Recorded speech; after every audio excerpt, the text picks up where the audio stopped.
Donnie Van Zant is best known for his role as a founding member and lead vocalist of .38 Special, a southern rock band that achieved massive commercial success throughout the 1980s. Alongside hits like Hold On Loosely and Caught Up in You, Donnie cemented his place in rock history. But what many fans don't realize is that outside of .38 Special, he pursued other musical projects that flew under the radar. Work that never reached the same commercial spotlight, but reveals a different dimension of his artistry.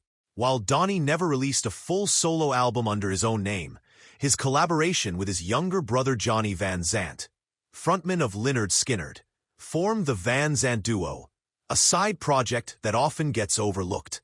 Under the Van Zant name, the brothers released several albums that diverged stylistically from their main bands.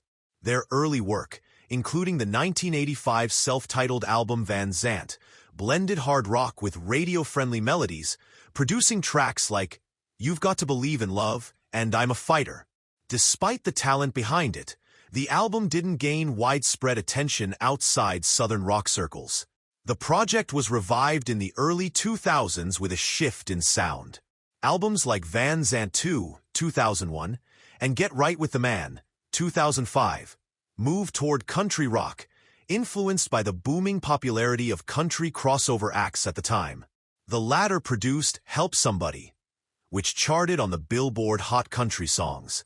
Still, the project was rarely featured in mainstream music discussions, and even longtime fans of Donnie's work in .38 Special often missed this part of his discography. Lyrically, Van Zant's music with his brother was more personal and reflective. The themes focused less on the rebellion and freedom of .38 Special and more on life lessons, roots, and Southern identity. Songs like Nobody Gonna Tell Me What to Do and Things I Miss the Most show a stripped-down, matured version of Donnie's musical persona, rooted in storytelling and lived experience. Though it wasn't technically solo in the traditional sense, this work gave Donnie a platform outside the expectations of his rock band persona. It allowed him to connect with a different audience, experiment with a different vocal tone, and step into co-writing and production roles that reflected his personal taste. It's also one of the few places where his voice wasn't overshadowed by the legacy of his brothers Ronnie and Johnny. There are also scattered recordings and live performances where Donnie covered material not typical for .38 Special's catalog. Southern gospel-influenced arrangements, deep blues cuts, and unreleased acoustic demos. These recordings are harder to find and were never officially compiled, but they circulate among collectors and loyal fans. These rare tracks offer even more insight into a side of Donnie's musicality that most casual listeners never experienced. Today, with Donnie no longer performing due to health issues, this lesser-known work takes on new significance.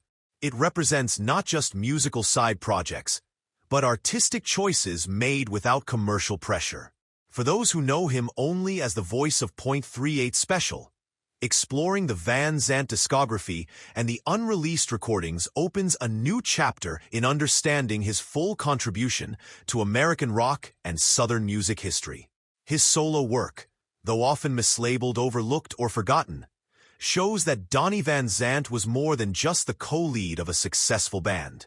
He was a storyteller, a creative force, and a versatile artist whose deeper catalog is still waiting to be discovered.